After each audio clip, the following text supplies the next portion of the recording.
Welcome to the Mutually Amazing Podcast. I'm your host, Mike Domish with the Center for Respect. The episode you're about to listen to was recorded when this show used to be called the Respect Podcast, so you might hear that mentioned during this episode. Well, let's get to the show. I am so excited about this week's guest. He is a dear and close friend. He's also a role model for me as a parent and as a human being. And he is a leading cybersecurity and digital privacy expert, one of the leading experts in the world. He's also an author and a Hall of Fame keynote speaker. John deals with respect every day, respect for security and the privacy of the critical data inside of our organizations and our homes, from firewalls to Facebook to Amazon Alexa, two-factor authentication, which we're going to get into today. Data security is all about respect. John's going to share that with us, but I want you to meet him right now. That is John Cilio. John, thank you so much for joining us. Mike, it's really good to be here. Thanks. Absolutely. Well, I want to dive right in because you are the person in the world when it comes to talking about this, about making good choices. And I want to start off with the most obvious question. How does respect play into the everyday person who's listening's life when it comes to our data and our security? Gosh, I think, having kind of failed at respecting it properly, of taking care of data and what it defines about us. Respect is about understanding this issue that we have got with identity theft, cybersecurity, privacy before it happens to us. And I unfortunately did not know that, did not do that, and had a couple of difficult situations because of it. And, really my respect came out. I don't know how often you find this with your guests, but my respect came out of failure to respect. And they were hard-won lessons. Well, and let's go there, John, because for those listeners who haven't heard you before with me, it's an incredibly powerful story. So can you back up and give people what lesson you're referring to? What happened that made you look at your entire data in your life completely differently? Yeah, so it's kind of a two-part story quickly. One is way back in the time when we used to still throw out our trash and documents, physically throw it out without shredding it. I did exactly that after a real estate purchase, buying a new home, and threw out copies, I guess, of the mortgage documents. And this a woman, Rosemary Serrano, went and rummaged through our garbage, pulled out everything she needed to steal my identity, my social, banking information, etc. And she actually bought a home across country in Boca Raton, Florida. We live in Denver. Bought a home in my name and on my credit, and then spent down our bank account and defaulted on the loan and left me with bankruptcy in essence. And that was kind of the first brush that I had with, hey, this stuff is, this can take literally your life savings away. It took hundreds of hours of recovery. It was embarrassing. And I'd say that I started to respect the power of our personal information, but I didn't make it all the way there. What I didn't do is I didn't kind of evolve that into my business, my company. So yeah, because this goes a whole nother route here in a moment, right? Because right now we're talking a personal life situation that took place that took you down a horrible experience, and then the business. And then for those who aren't aware, you had a very successful business. It wasn't like, oh, I had a little thing and I lost a little bit. You had a long-standing, very successful family business.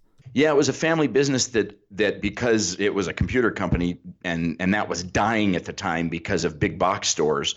And so I morphed it into an application company. Essentially, we provided accounting over the internet. Now, this was in like 1999, 2000. So this was early on in what we now call the cloud computing or the app computing game.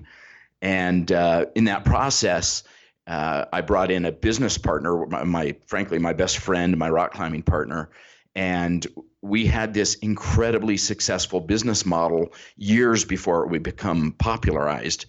And unfortunately, he was using my identity during that entire time to embezzle from our clients. So it was an accounting package, and he was using that my identity, his access into their records to embezzle from all of our clients. So I faced the 2-year criminal trial, lost the business, essentially lost everything that I had other than my family because of a failure to respect some basic principles about who we give information to, how we trust, who we give access to in our systems and so forth. And it was, obviously it was one of those life-changing moments. It was really my oldest daughter that kind of brought it about at some point, that said, hey, this stuff is worth deep respect, even though it's just ones and zeros. And it was your oldest daughter that brought that about. Can you explain that? Because she was still young at the time. Yeah, so she was 5 when we were going through this, when I was, essentially feeling like I was going to be put in jail. I mean, every crime looked like it was me because it was my banking login credentials. It was my signature on the line. And at one point, my daughter, Sophie, who was 5, she kind of wandered into my home office and asked me to read her a bedtime book. And I don't know if you've been there, but I was so distracted. I was so worn out. This had been 2 years running. I hadn't been working in that time. And I told her that I didn't have time for her.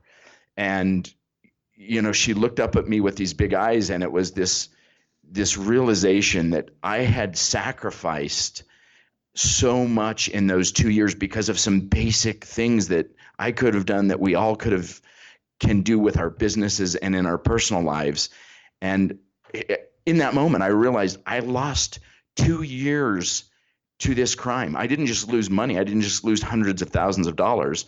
I really lost, I guess when you get down to it, her respect for me as a dad. And God, in that moment when she looked back up at me and said, when you're done with all of this, can I be important? Can you read me the bedtime story? Everything flipped. Everything flipped. And for those who don't know you, I mean, I said at the opening there, you're a role model of a father, because when you say everything flipped, I mean, your family, and we all say our families are a priority, and we all believe it. I don't mean that like people are just saying it because they don't mean it. But you are really, really wonderful at respecting the boundaries of this is a time I have for my family, and it will be with my family. I don't care what's happening. That's my family time, and I do not breach that.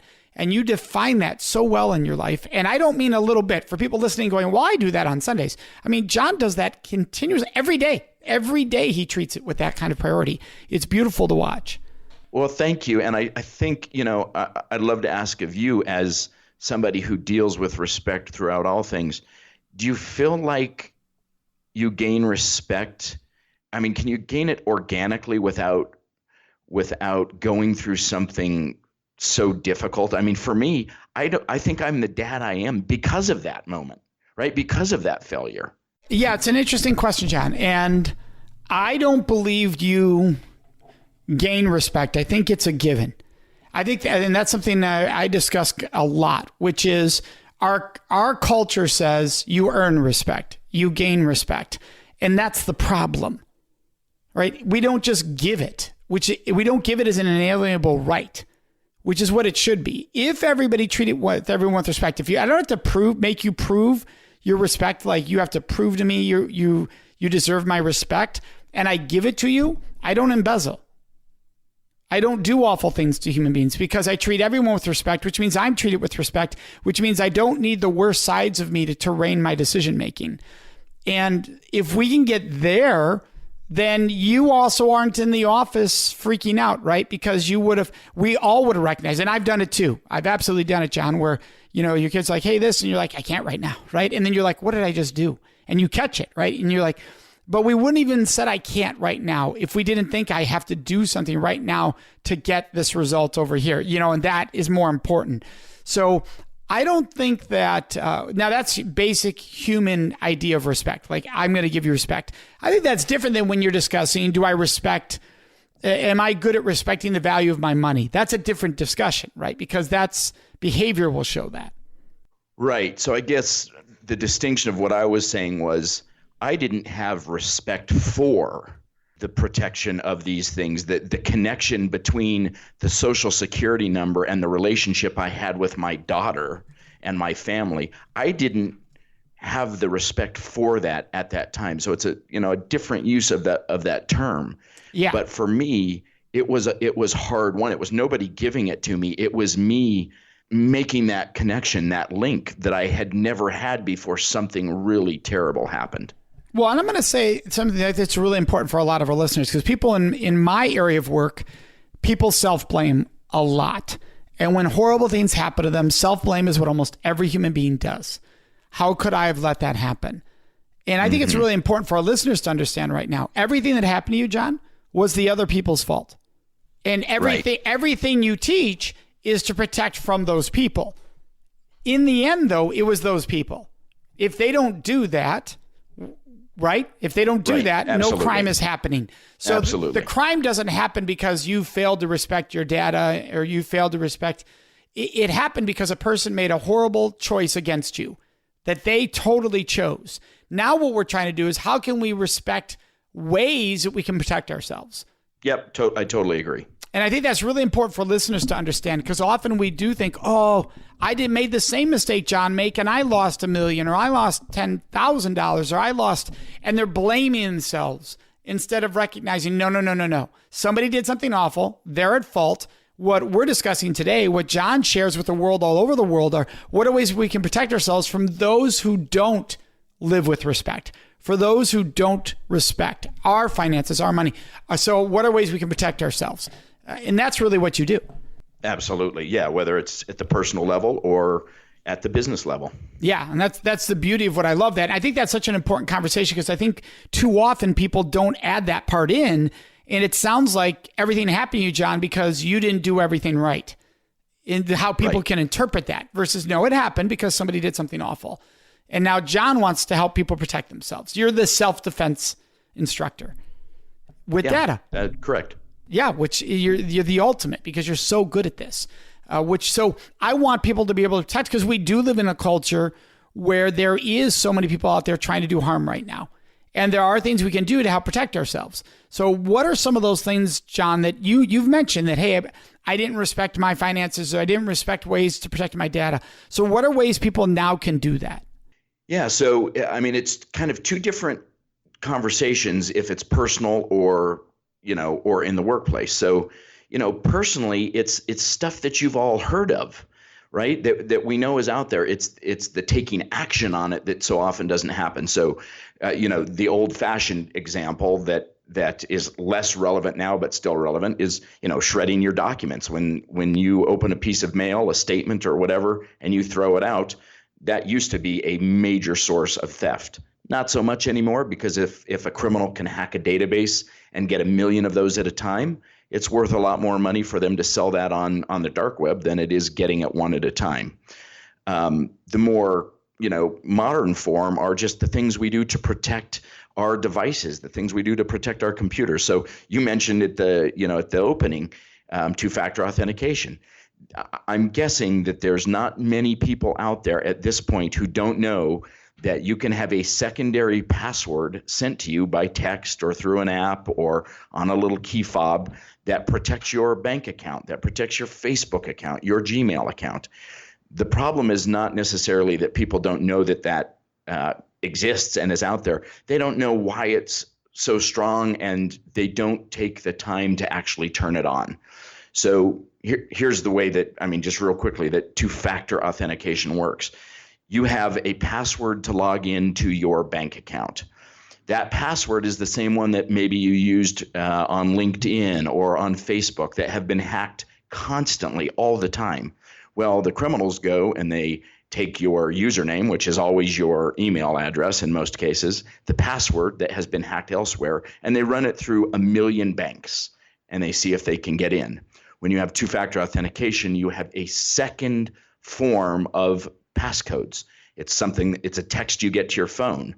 The criminal has your hacked password. They don't have your phone. They can't get into the account. This is one of the simplest tools And literally, I mean, I go into corporations and I see that they don't even have this enabled, and yet you and I could turn it on for our bank, our investment company, our email, any software that we use in 30 seconds. It's that simple.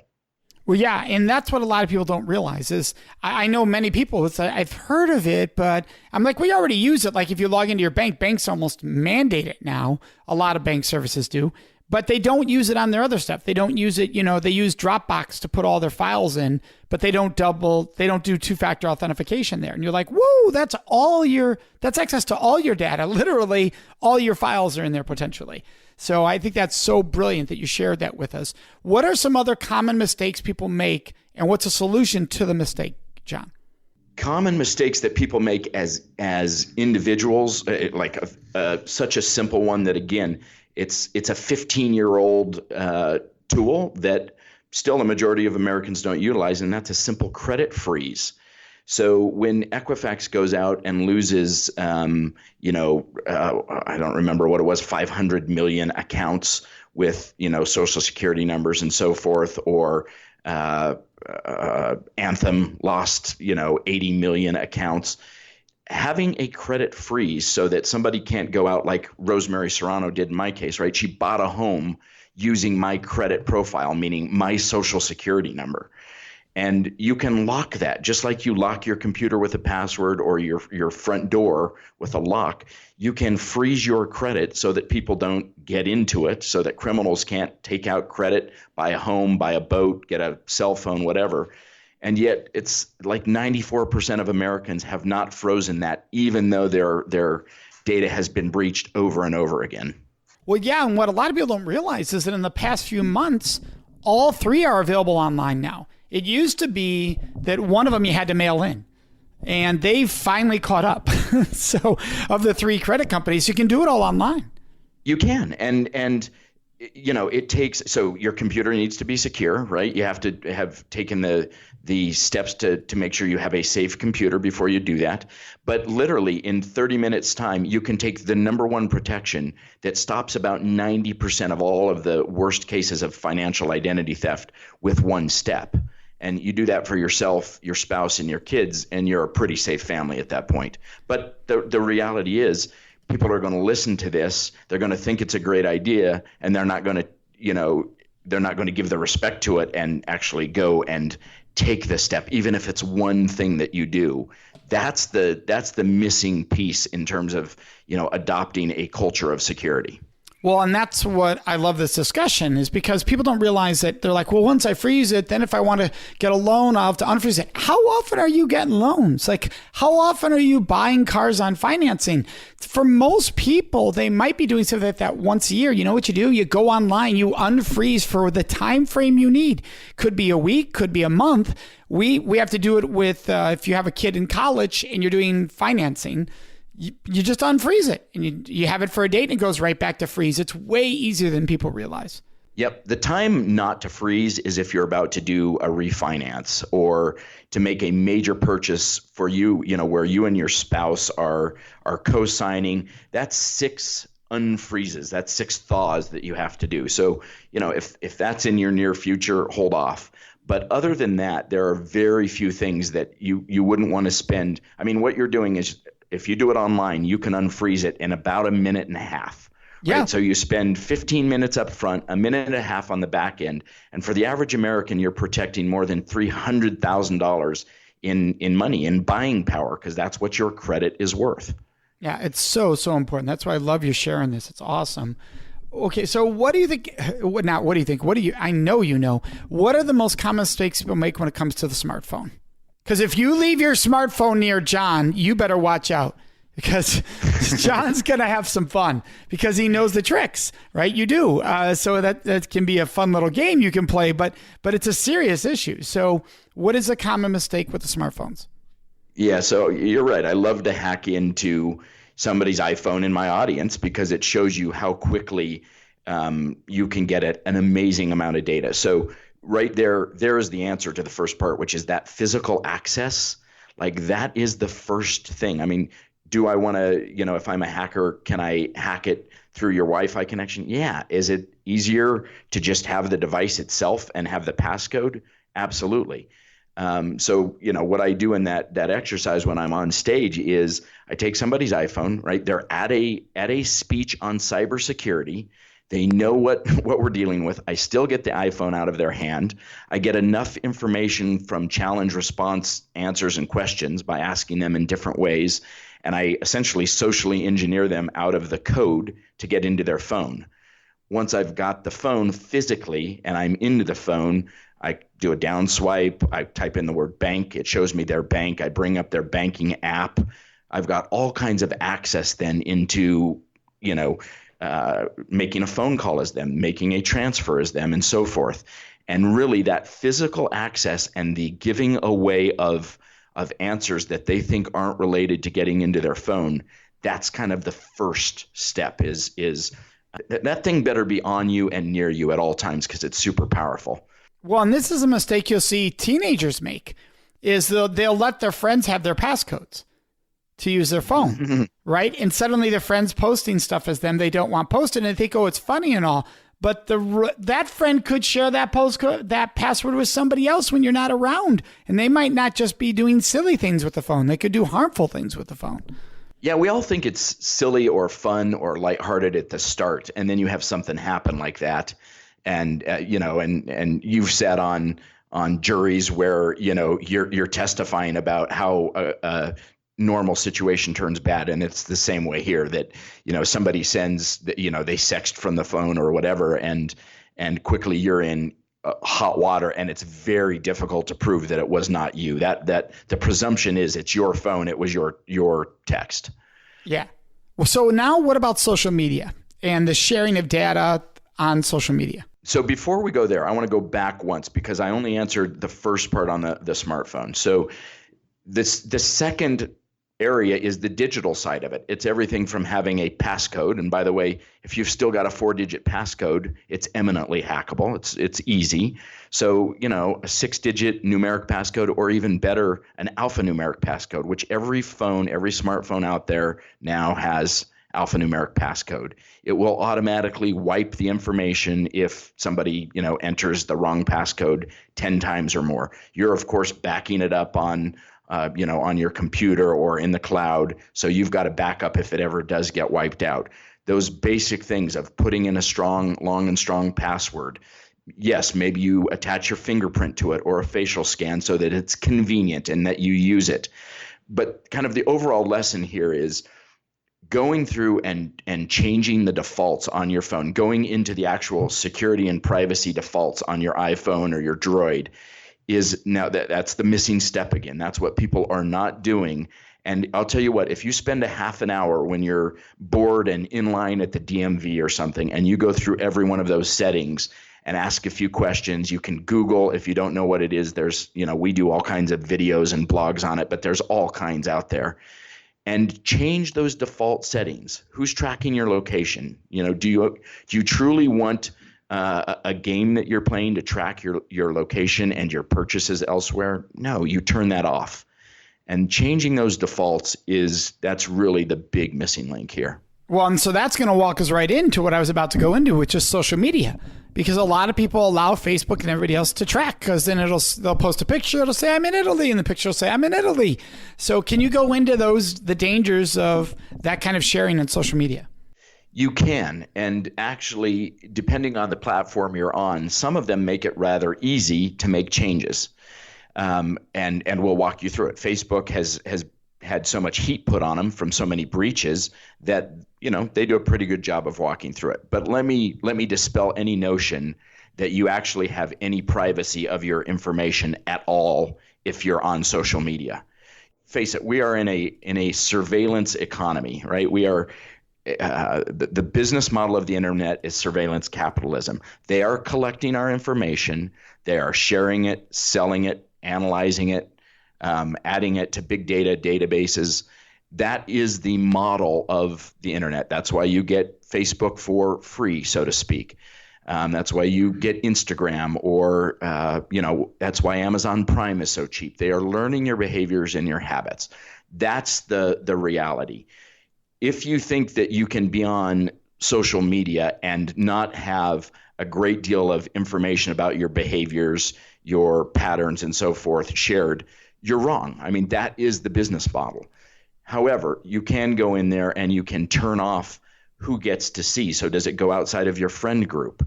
Does it go to everyone? You can not put your correct birth date in. I know it's not legal by Facebook's policy, but I would never put my correct information in there. I would never share. I mean, with a hometown and a birth date, I can generate your social security number. It's Carnegie Mellon built a model that does that with those two factors. But let's pause. Let's pause there, because I found, you and I had this discussion just a month ago personally. I found my own, not mine, I'm sorry. I found somebody else's, it was what it was, somebody else's birthday, and then started doing searches under lots of people and found all their birthdays online. So that's something I think people don't realize is happening. And from what you had told me, John, you're like, there's not a whole lot you can do, Mike, because if it's public record, like they can go down to a birth certificate in a county or whatever, they can put it online. There's not a whole lot you can do. Is that true? That's true. There's a huge amount of information that before we thought through these things diligently that were uploaded and put online. Now, governments are walking that back, but on the list of things to do for your local county government, are they really going to do that? Are they, right. Is that the first thing on their list? No, it's not. So a great deal of our information is already out there, which is why we do the preventative stuff like the credit freeze. Yeah, exactly. And now you add in Alexa, Siri. How does that play in? You have listening devices. Is the iPhone always listening, or only if you're activated Siri to listen? Like which, we hear the different stories. Alexa, it's listening because it's built to do that. Well, if Siri weren't always listening, she wouldn't know when you say, "Hey Siri," to turn on. Right. So yes, always listening. Always recording? Not yet, but there was a really interesting research project, an article done by the New York Times not long ago, and it took a look at the patents for Alexa, for Google Home, for Siri, and what they're all going for is always on access. They want to be recording every conversation. I mean, that's why they are putting that device in your home, is so that they can be recording, hey, these people are talking about wine, so next time they're on Amazon, I'm going to advertise that type of wine to them. That is the whole point of taking search into a digital assistant mode, is they can listen to everything, not just the words that you type into their search engine. How do you think this all plays into the concept of respect? I think it plays in to some degree. I mean, in that we are actually not giving what I would consider true consent in our privacy.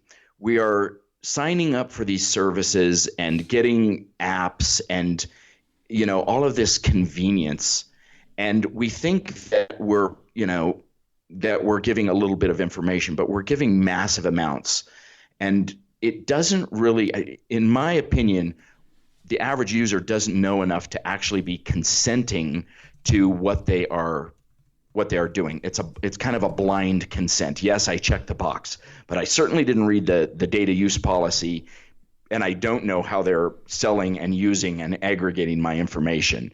So I would say right now we are in a period where there is not respect from the corporate aspect for our personal data. It's purely a profit motive.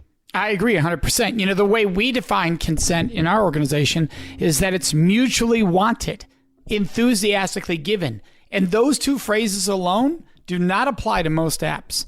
It's not mutually wanted, what's being agreed on. It's actually, I guess I have to agree to this just to use the app. So they feel like I'm hesitantly consenting, which is not an ideal understanding of consent at all. It's not. So what, in your realm, what is not the answer? I mean, that's oversimplified, but where do we go? Yeah, well, and that's just it. It's, what if we said to people, look, you cannot consent to this until you have to show that you've read what you're consenting to and be able to answer questions based on it. Could you imagine how that would change all this? God. It would change everything, right? So I have to read every paragraph, and after each paragraph, I can't just check a box that says I read it. I have to answer a question about what was in the paragraph. And if I get it wrong, then this isn't a mutual agreement because I don't even understand the agreement. Right. right? Which there's no way to do pragmatically. I mean, in my world, there are 100-page data use policies that nobody can understand.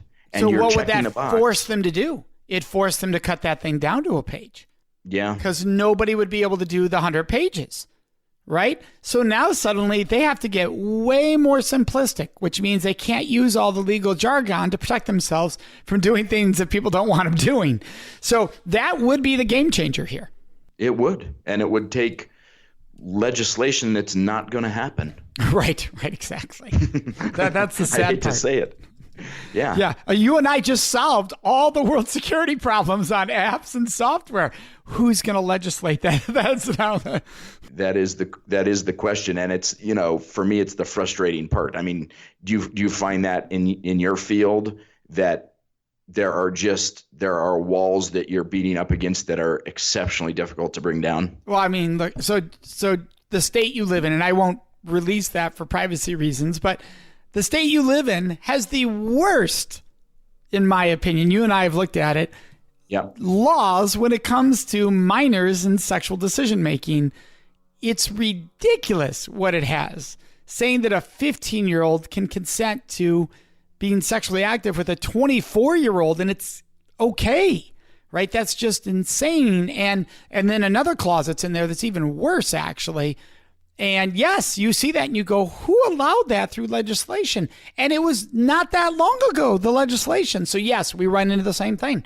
So who's out there fighting for the consumer in this case when it comes to data? Is there anyone? Effectively? Not anymore. I mean, it's pretty obvious that the Consumer Financial Protection Bureau has been gutted. There's no teeth left in that. So that has disappeared, and because of it, fraud has gone up. In terms of cyber legislation, really beyond California and Massachusetts, there's nobody taking an active role. There's not even a federal head of the cyber unit anymore. That person was relieved of their position, 2 years ago when the latest president took office. So it's an exceptionally difficult time for cybersecurity because there's nobody that's watching the wheel. There's nobody paying attention on the consumer side of it. That's really scary. It's really scary stuff. So it's something for everyone to listen to when you talk to your legislators saying, well, what are you going to put back in to protect us, right? I mean, that's what should be being asked right now. Absolutely. And bring back some of what we've had. And I'm not saying bring it back stuff that was just from a Democratic or an Obama administration. I'm saying stuff that was started by Republicans and Democrats and somehow has disappeared as non-important because of business lobbying, because it's better for these companies to be able to collect everything. And here's why. I mean, the stuff that I see in the back channels of government is when the organizations collect all of this information, ultimately the government gets access to it. And they love that. They love that for tracking criminals for all kinds of good reasons. They love that for determining how people will vote. As we've seen with, the loss of the Facebook and the Cambridge Analytica data, that was, hey, I know that this woman is on the fence and I can change her vote by advertising this way. So there's self-interest there at governmental levels of wanting this information to flow freely because they benefit in their personal world from it. So I want to make sure we get in this last question because this is so fascinating to me. I could go for hours with you. You know that, John. So I want to go to this question, though. Now people know that I can go into a private tab when I'm on any browser, whether it's Safari or Chrome, or I can go into a private tab to have privacy. And that's not going to get tracked. True or false? Well, partially true, because there's all kinds of people who are still in the midst of what you're doing. The computer that you're on, the Apple, knows where you're going. The browser itself, whoever produced that, knows where you're going. Your ISP, the person who gives internet connectivity, knows where you're going. So, yeah, I mean, does it reduce the amount? Yes. Even putting a VPN, a virtual private network, on still doesn't encrypt it to all the people who have to get you to the internet and at the other end of it. So yes, those things do. And I never want to give the sense that taking those steps don't matter. I mean, we just wrote a whole book on that topic of these privacy settings that we have on all of our devices. It's a quilt work. It's a patchwork. You have to do more than one thing in order to keep your privacy. And I wish I could say it was simple and immediate. It's not. It's like when I wish that you could buy the car and put the seatbelt on in a cyber format. You can't, because right now there's no legislation saying, hey, you've got to have seatbelts and airbags, on this device. Consequently, every device is different, and you have to change it on every device. Yeah, absolutely. And I want to make sure everybody can find you. So it is Sileo, SILEO.com. That's simple. It's all going to be in our show notes along with all of John's links. But we want to make sure you also know about John's book. It's Your Data is Showing 12 Privacy Tools for the Surveillance Economy. And by the way, folks, when I say a short book, small book, quick, easy to read, this defines the concept of a small, short book, easy to read that just loads you with great information. John, what would you want to add about the book? Just that, I've done my share of long books that go into detail about it. This is just the action items. Here's what you do with your Alexa. Here's what you do with Siri. Here's how you set your phone. Here's how you do two-factor authentication. Here's how you freeze your credit. It's just the meat of it, because that's what people want. They just want to solve the problem. And is the best place for them to get the book on your website? I appreciate it when they do that, because, we don't get a whole lot back from publishers and stuff when we do it through the other sources. So, yeah, it's Sileo.com directly, or yourdataisshowing.com. That's a great place to get it. All right, perfect. John, thank you so much for joining me today. Total pleasure. Thank you, and I hope we get to do it again. Well, absolutely. Anytime, that. And this is what I love, and I hope our listeners understand. Sometimes I think listeners hear this and think, well, how close are a guest? You know what I mean? It's a guest. And John is somebody that I've talked to earlier today that had nothing to do with the show. I'll talk to on Monday. And I think that's really important for all of us to think of. A lot of us have amazing people in our lives, and we forget the gifts we're surrounded by right now. And I hope all of our listeners are thinking, who do I have in my life that could be a great resource for me? Have I asked them questions I should be asking? Maybe somebody that works at a bank that could help you realize some of the things with your own security, with your own money. Because people like John are a gift in my life, not just with security, but as I talked earlier, being a role model as a father. So thank you so much, John. Oh, it's a pleasure, Mike. And the same goes for you. I get so much out of our relationship. Thank you. Well, thank you. For our listeners, what's next. It is Question of the Week. This week's question is, Mike, why are women way more often degraded for being sexually active when men are often praised for the same kind of sexual choices or sexual activity? Why does this happen?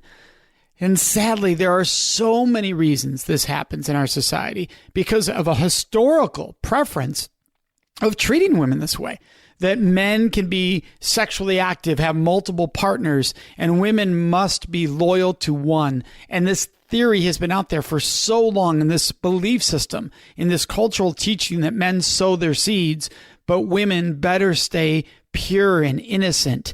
And because of that, there's this entire culture that praises men for being sexually active while degrading women for being sexually active. And that historical past does not make it okay ever to do that.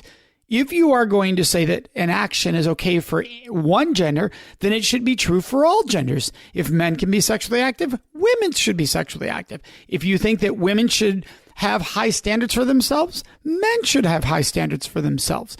You should not have it so that one gender has to live in a world or a culture where they're more restricted than other genders. That's not freedom, and it's not okay.